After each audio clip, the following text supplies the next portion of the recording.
The morning sun painted the mountain valley in shades of gold and green, melting the last stubborn patches of snow that clung to the shadows. William Porter sat on a wooden bench outside the cave entrance, a cup of hot coffee warming his calloused hands. Watching his son Tommy chase a butterfly through the wildflowers that had erupted across the meadow overnight. The boy was laughing, actually laughing, with the full-bodied joy of a healthy child who had energy to spare.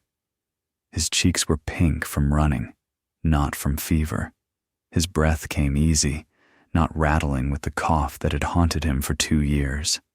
"Tommy, don't go too far," William called out, more from habit than concern. The boy was fine, better than fine. He was alive in a way William had almost forgotten was possible. The sound of hooves on the trail drew his attention. Marcus Webb, the wealthiest rancher in the territory, rode up on his black stallion, tipping his hat as he approached. "Mornin', William," Webb called out, his voice carrying the warmth that had been absent just months ago. "That boy of yours looks stronger every time I see him. Whatever you're feeding him, I want some for my own sons." William smiled and raised his coffee cup in greeting. "Clean air and a good night's sleep. That's the secret, Marcus." Webb dismounted and walked over, his eyes moving to the cave entrance where the small log cabin was visible in the shadows, smoke curling lazily from its stone chimney. "Still can't believe you built a whole house in there," Webb said, shaking his head with admiration rather than the mockery that had filled his voice the previous summer. "Smartest thing anyone's done in this valley. My boys keep asking when they can come visit Tommy in his castle." Tommy came running back at the mention of his name, breathless and grinning. "Mr. Webb, did you bring Jake and Samuel? We found a fox den yesterday. I can show them." "Next Sunday," Webb promised, ruffling the boy's hair. Their mother's already packing a picnic. After Webb rode off with promises to return, Dr. Samuel Price arrived on his regular weekly visit. The doctor had been coming every Sunday since February, though his examinations had long since stopped being medical necessities and had become social calls between friends. "Deep breath, Tommy," Dr. Price instructed, pressing his stethoscope to the boy's chest. Tommy complied with the practiced patience of a child who had endured hundreds of such examinations. The doctor listened, moved the instrument, listened again. Then he sat back with the expression of a man who still couldn't quite believe his own findings. "Clear as a bell," Dr. Price announced. "Both lungs, completely clear, no congestion, no weakness, no sign of the chronic inflammation that nearly killed him last winter." He looked at William with something approaching reverence.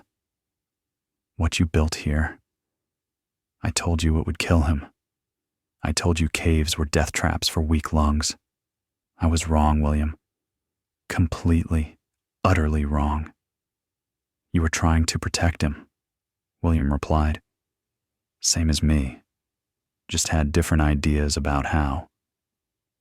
That afternoon, George Hadley arrived from town with a wagon full of supplies: flour, sugar, coffee, canned goods, and a new wool blanket for Tommy's bed.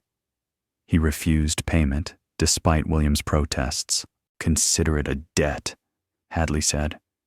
"I owe you more than I can ever repay. You tried to tell us, and we laughed.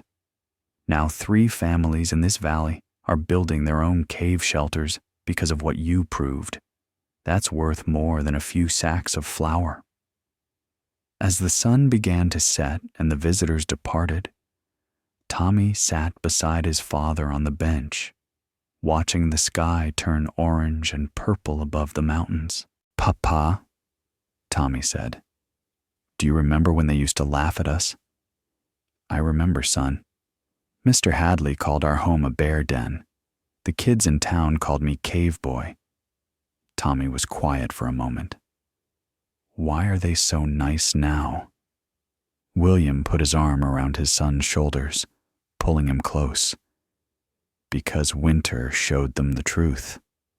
Sometimes people need to see something work before they can believe in it. But you believed before you saw it work. That's different, Tommy. You're my son. When it comes to protecting you, I don't need proof. I just need to try. Tommy leaned into his father's side, content in a way that had nothing to do with warmth or shelter or survival. I'm glad you tried, Papa. Me too, son. Me too. But it wasn't always like this.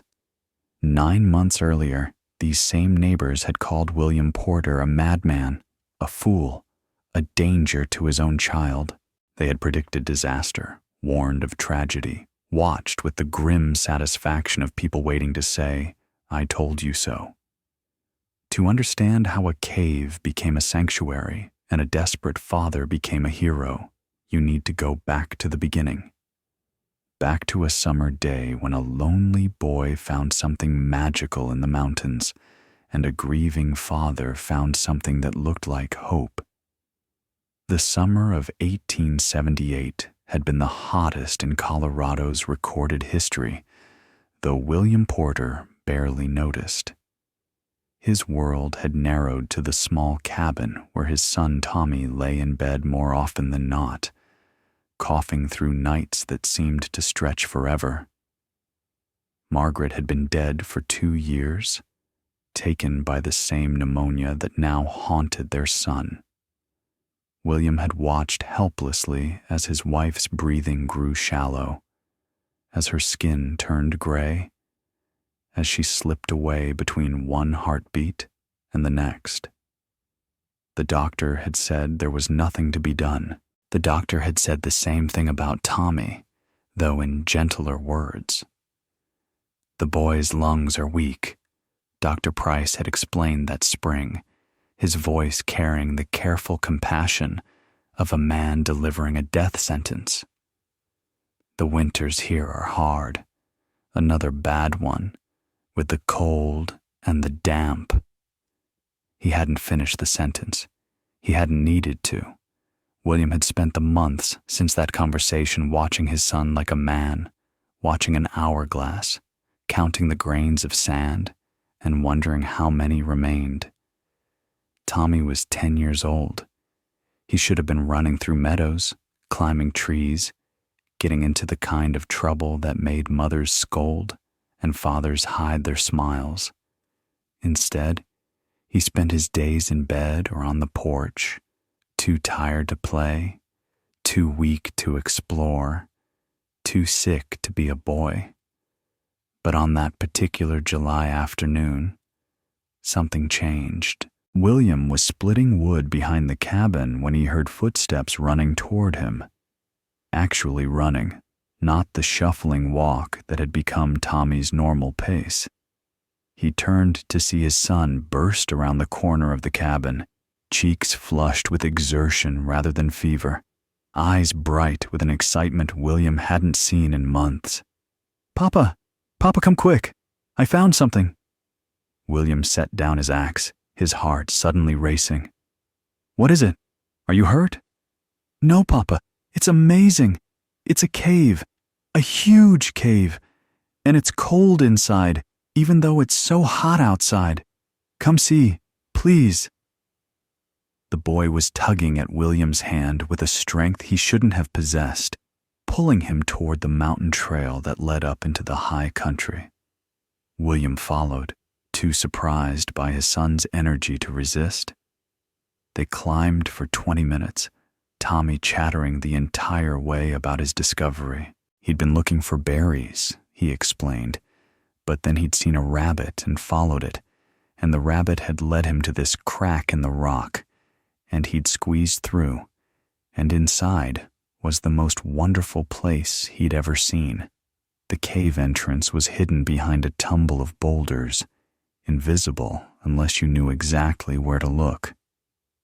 Tommy led his father through a narrow passage that opened suddenly into a vast chamber, easily 60 feet wide and 40 feet deep, with a ceiling that arched overhead like a cathedral. And it was cool. Deliciously, impossibly cool, like stepping into a root cellar on the hottest day of summer. William stood in the center of the chamber, turning slowly, his miner's instincts cataloging everything he observed.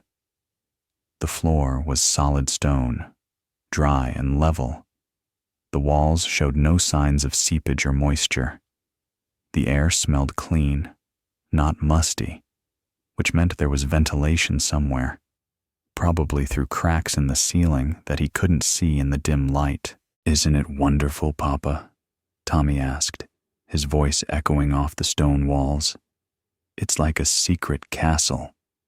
William walked to the nearest wall and placed his palm against the rock. Cool, but not cold, probably 50 degrees, maybe a little warmer. In his years working the mines, he'd learned that underground temperatures stayed constant regardless of what happened on the surface. Summer or winter, the earth maintained its own climate, indifferent to the extremes above. Summer or winter. The thought struck him with the force of a physical blow. In winter, when the temperature outside dropped to 30 below and the wind cut through the walls of their cabin like a knife, this cave would still be 50 degrees. Cool enough to need a fire, but nothing like the killing cold that had claimed Margaret, that threatened to claim Tommy. "Papa, are you okay?" William realized he had been standing motionless, his hand still pressed against the stone wall, his mind racing through possibilities that seemed impossible and inevitable at the same time. "Yes, son," he said slowly. "I'm okay. I'm better than okay." He looked around the chamber again, this time with different eyes. Not a cave anymore. A foundation. A shelter. A place where a boy with weak lungs might survive a winter that would kill him anywhere else. "Tommy," he said, "how would you feel about living in your secret castle?" The news that William Porter intended to build a cabin inside a cave spread through the valley with the speed of summer wildfire. By the time he'd purchased the lumber for framing, everyone from the blacksmith to the preacher had an opinion about his sanity. George Hadley was the first to confront him directly, catching William at the general store as he loaded supplies into his wagon. "I hear you're building in that cave up on the mountain," Hadley said, his tone somewhere between curiosity and accusation. "That true?" "It's true." "A home for you and your boy?" "That's right." Hadley shook his head slowly, the way a man might when watching a dog chase its own tail. "Porter, I've known you 5 years. You've always seemed like a sensible man. But this..."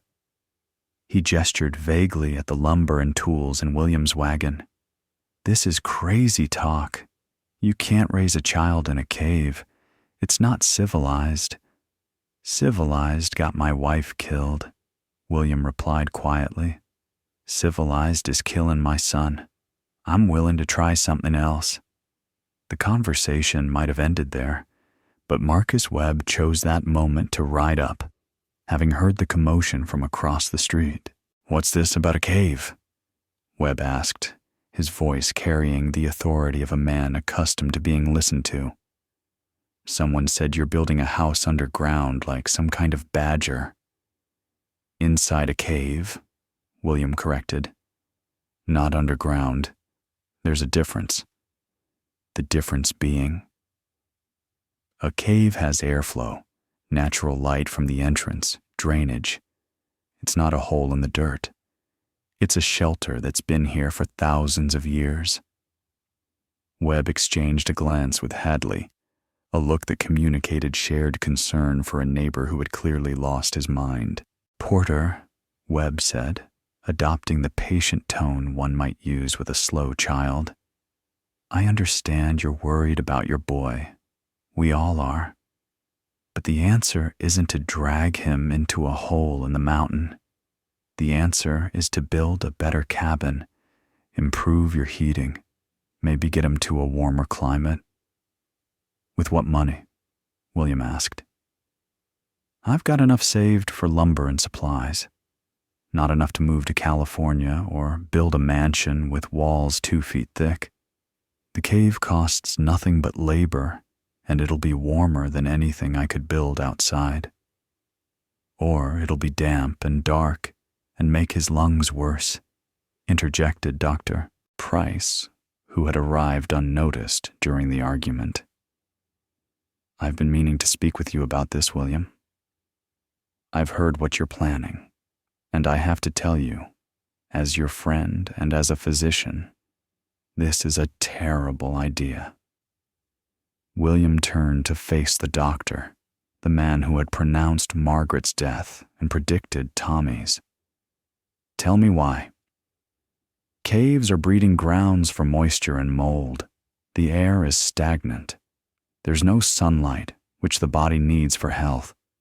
The constant dampness will settle in your son's lungs and make his condition worse, not better. You could be signing his death warrant.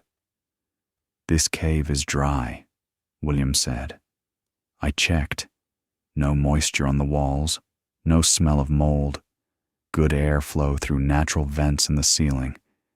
It's not the kind of cave you're thinking of. And you're qualified to make that assessment? You're a miner, not a doctor.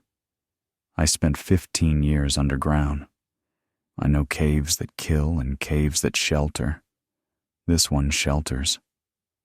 Doctor, Price sighed with the weariness of a man who had tried his best to prevent a tragedy and been ignored. On your head be it then. When your son gets worse, don't say I didn't warn you. The men dispersed, leaving William alone with his wagon full of lumber and tools. He stood for a moment, feeling the weight of their judgment, the pressure of their certainty that he was wrong. Then he climbed onto his wagon seat and drove toward the mountain.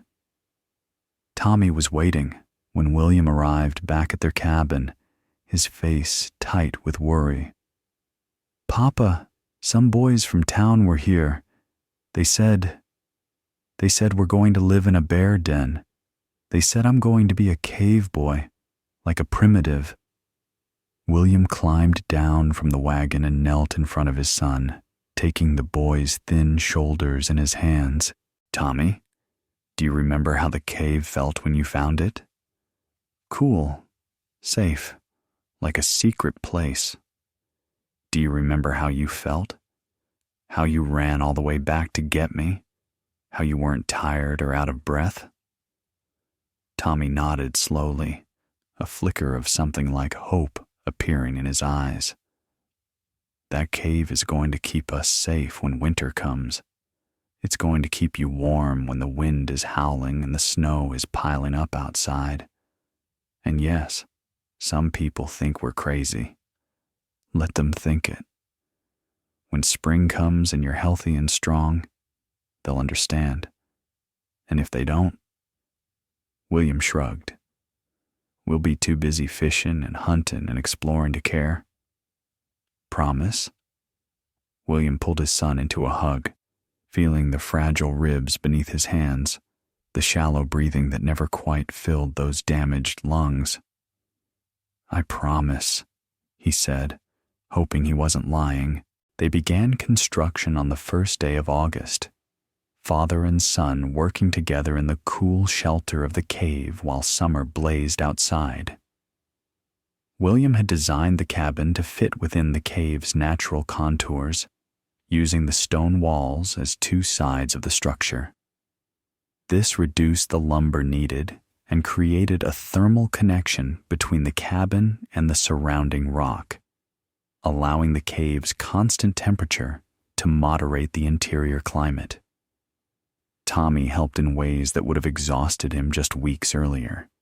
He held lumber steady while his father sawed. He carried tools and sorted nails. He swept sawdust and wood shavings into piles that they would later use as insulation.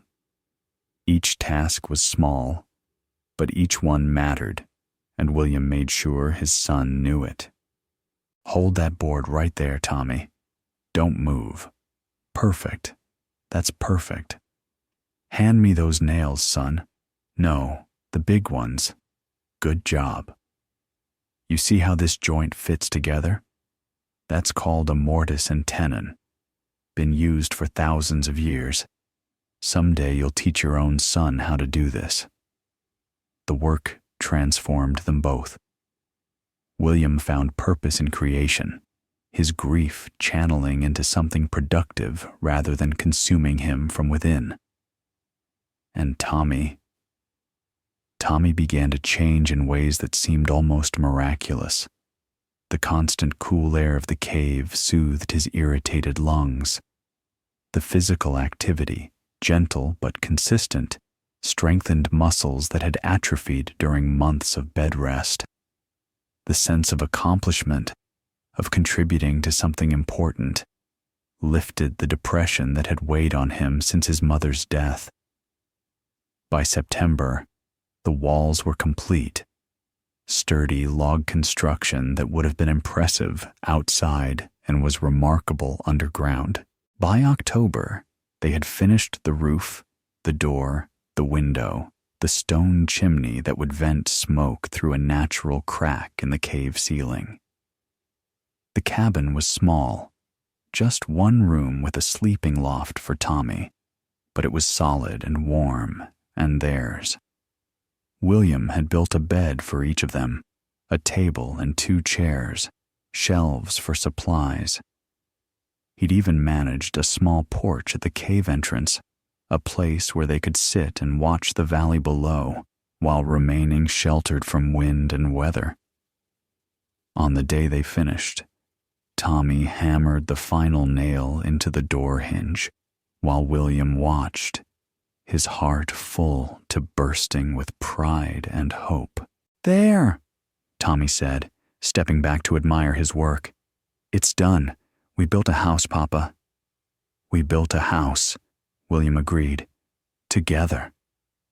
Tommy ran his hand over the door's rough wood, then looked up at his father with an expression of pure joy. "Can we sleep here tonight, please?" They slept in the cave cabin for the first time on November 1st, 1878. The wind howled outside, carrying the first real cold of the season, but inside the cave, inside the cabin, inside the blankets that William had warmed by the fire, Tommy slept without coughing for the first time in 2 years. William lay awake listening to his son breathe, counting each inhale and exhale like a miser counting gold, and allowed himself to believe that maybe, just maybe, he had done something right. The Christmas blizzard of 1878 announced itself on December 23rd, with a sky the color of bruises and a drop in pressure that made William's ears pop. He had been watching the weather for weeks, noting the signs that old miners learned to read, the way animals behaved, the smell of the air, the patterns of clouds over the mountains. Everything pointed to a storm coming, a big one, maybe the biggest he'd ever seen. He spent December 22nd hauling extra firewood into the cave, stacking it against the walls until they had enough to burn for a month. He filled every container with water from the stream, knowing it would freeze solid within hours once the storm hit. He checked their food supplies: dried meat, beans, flour, coffee, enough to wait out whatever was coming. Tommy helped with everything, his strength remarkable compared to the ghost of a boy who had found the cave 6 months earlier. He was still thin, still prone to tiredness, but the persistent cough had faded to nothing, and his cheeks held color that had nothing to do with fever. "Is it going to be a bad storm, Papa?" Tommy asked as they made their final preparations. "Bad as I've ever seen coming," William admitted. "But we're ready. We've got food, water, firewood. We've got each other. The cave will protect us from the worst of it." The storm hit that evening with a violence that exceeded even William's expectations. Wind screamed across the mountain, driving snow horizontally with enough force to strip bark from trees.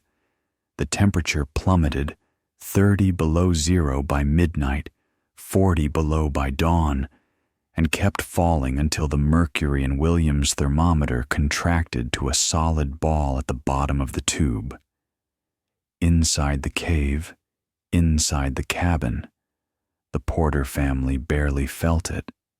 The temperature never dropped below 45 degrees in the cave chamber, and the cabin's small fireplace easily raised it to a comfortable 60. The wind that was tearing roofs off buildings in the valley below couldn't penetrate the solid rock that surrounded them. Snow piled up at the cave entrance, but the overhang prevented it from blocking their access completely. For 5 days, William and Tommy lived in a bubble of warmth and safety while the world outside descended into frozen chaos. They played cards by firelight. William taught Tommy to whittle, and the boy produced a lopsided horse that he treasured like gold. They told stories about Margaret, about the good times before she got sick, about the future they would build when spring came. They cooked simple meals and slept long hours and existed in a state of peace that seemed impossible, given the apocalypse raging beyond their stone walls. On the third night, Tommy looked up from the checker game they were playing and said, "Papa, do you think the people in town are okay?" William had been wondering the same thing since the storm began. The wind was strong enough to collapse roofs, and the cold was deadly to anyone caught without adequate shelter. "I hope so, son," he said carefully. "They've got good buildings down there, better than our old cabin." Mr. Webb called our cave a bear den. He said only primitives live underground. What do you think? Tommy looked around at the cozy cabin, the warm fire, the solid walls that had kept them safe through 3 days of the worst weather he'd ever seen. "I think Mr. Webb should get himself a bear den." William laughed, the sound echoing off the cave walls. It was the first time he'd laughed in months, maybe years. Tommy grinned at having caused it, and for a moment, they were just a father and son enjoying each other's company, the storm outside forgotten. The blizzard ended on December 27th, withdrawing as suddenly as it had arrived, leaving behind a landscape transformed by destruction. William and Tommy emerged from the cave into a world of impossible white. Snow had drifted to 15 feet in places, burying familiar landmarks beneath a blank canvas. Trees that had stood for centuries lay shattered on the ground, broken by wind and ice. The silence was absolute. No birds, no animals, nothing but the creak of settling snow and the distant rumble of avalanches in the high peaks. They made their way down to the valley that afternoon, following a path that William had to dig through drifts that reached over his head. What they found was worse than he had imagined. The town had been devastated. Half the buildings were damaged, their roofs collapsed, or their walls breached by the relentless wind. The church steeple had fallen, crushing the mercantile next door. George Hadley's general store was half buried in a drift that had formed against its leeward wall. Worse than the buildings were the stories that survivors told in hollow voices. 3 children dead, frozen in homes that couldn't hold back the cold.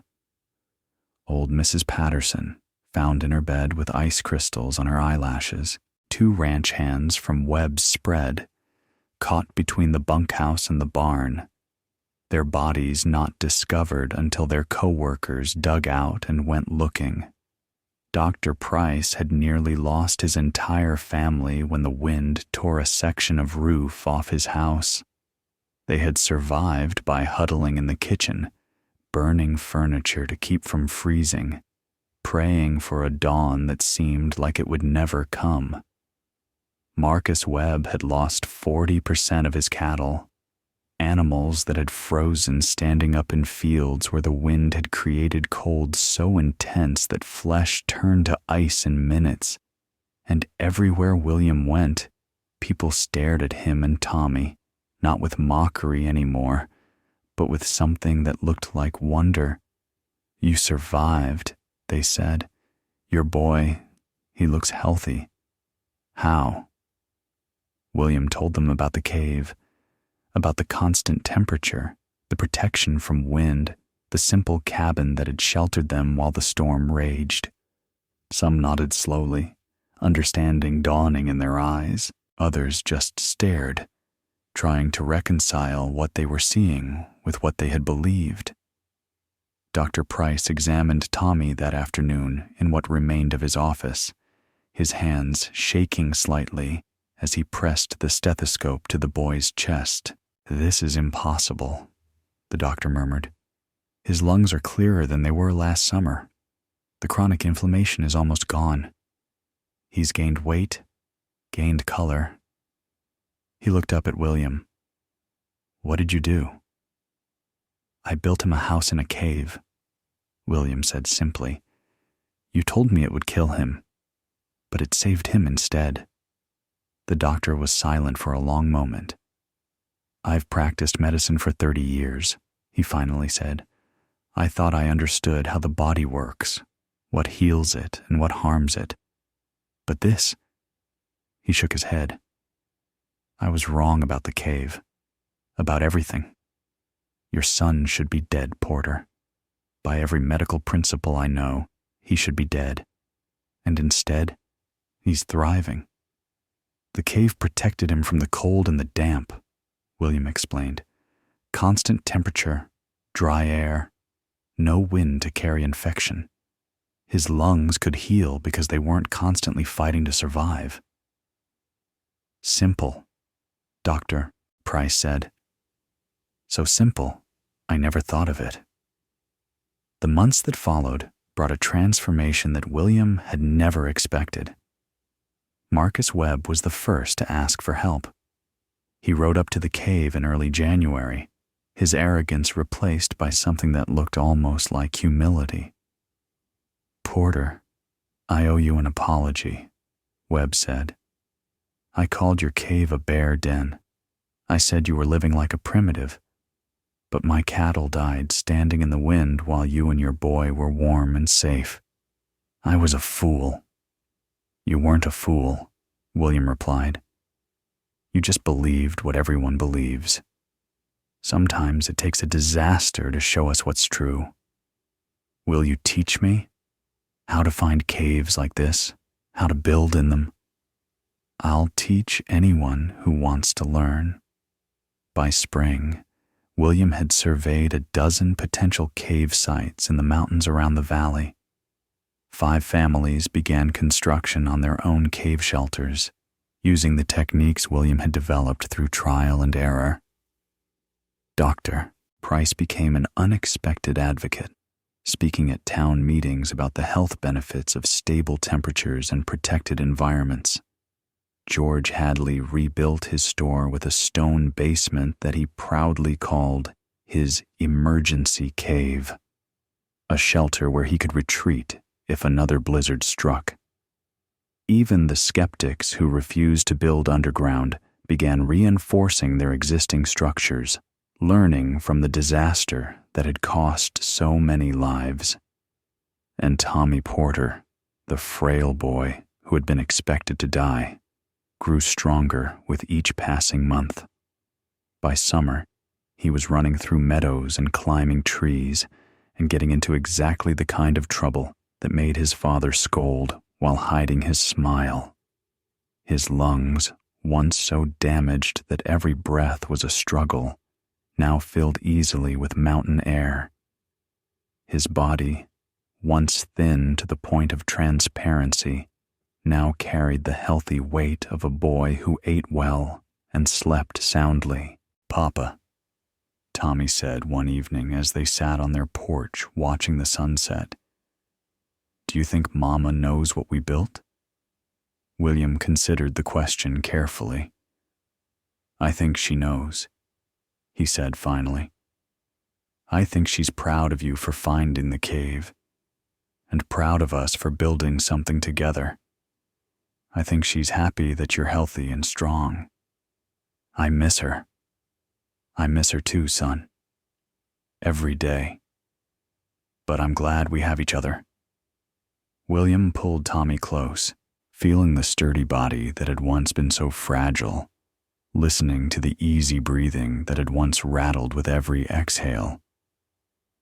"Me too, Tommy. Me too." Thomas Porter lived to be 87 years old.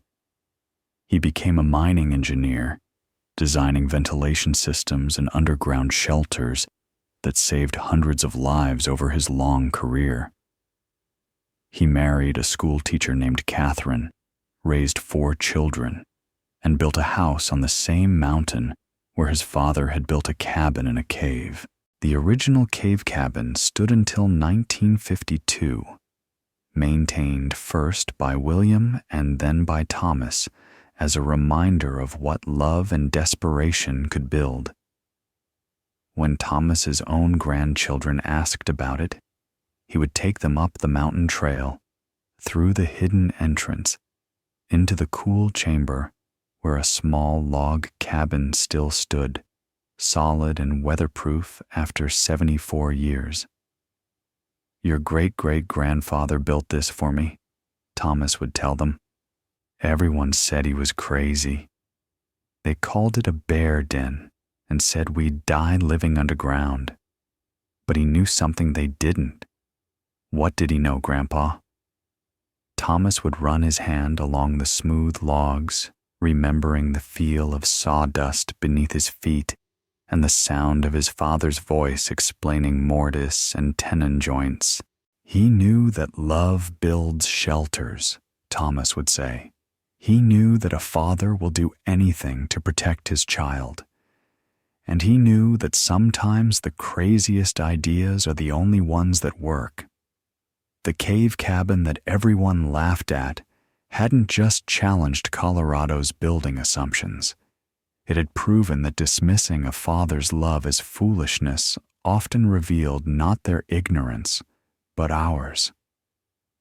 And somewhere in the cool darkness of that ancient cave, the echo of a hammer striking nails still seemed to linger, a reminder that the best shelters are built not from lumber and stone, but from the fierce determination of a parent who refuses to let winter win.